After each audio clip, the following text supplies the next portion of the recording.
When people hear the word evolution, they often think of progress, more complexity, better adaptation, survival of the fittest. But there's a silent force that makes all of that possible. And that force is extinction.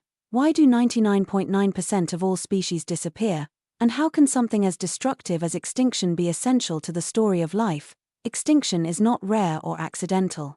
It's the most common outcome in the history of life. Over 99.9% of all species that have ever lived are now extinct. From ancient microbes to massive dinosaurs, from early land plants to marine reptiles, extinction has been the dominant pattern across deep time. But extinction is not a sign of failure. It's how evolution works. Evolution produces diversity, but also constantly filters it. Species that can't keep up with environmental change, competition, or resource shifts eventually vanish. The fossil record isn't just a history of life, it's a graveyard of experiments. Dead ends, lost lineages, evolutionary detours, all of them real, all of them essential. Each extinction event clears ecological space, allowing new life to evolve and fill in. Extinction and evolution are tightly linked. Natural selection eliminates traits that no longer work, and extinction eliminates species that no longer fit. Take the early synapsids, ancestors of mammals. Most couldn't survive the shifts of the Triassic period. Only a few adapted and made it through. Those few eventually gave rise to mammals like us. Most extinctions are gradual, part of what we call background extinction.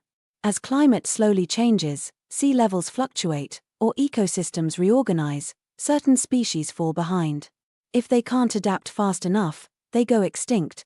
But sometimes, extinction happens fast and globally.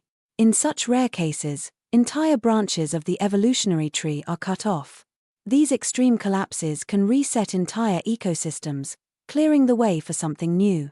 When extinction removes dominant species, ecological niches open and evolution moves fast to fill them. After the end Permian extinction, new types of corals, bony fish, and marine reptiles evolved.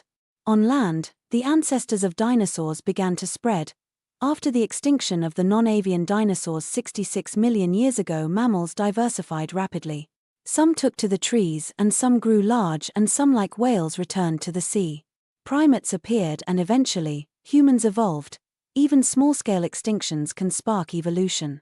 On islands, when predators vanish, prey species evolve strange new traits, flightlessness, gigantism, or boldness.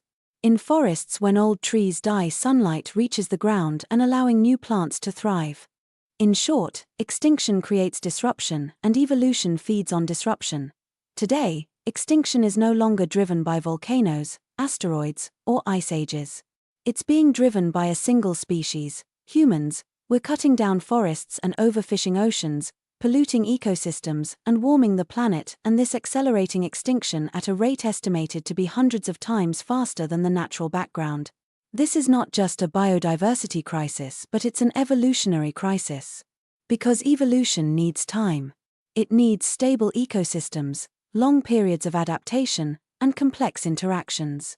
Rapid extinction breaks all of that. Many scientists believe we are now entering a sixth mass extinction, and unlike the previous 5, this one isn't a mystery. We know what's causing it, and we have the power to slow it down. But extinction is not a bug in the system. It's a fundamental part of how evolution works. It clears, resets, reshapes, and in doing so, it drives innovation and change. But the speed and scale of extinction matter. Over millions of years, extinction can build a new biosphere. Over just a few centuries, it can destroy one. Understanding extinction means understanding that life is fragile, evolution is constant, and our actions now will shape what life becomes next. Evolution won't stop. But the direction it takes, whether it's full of diversity or full of silence, is still in our hands.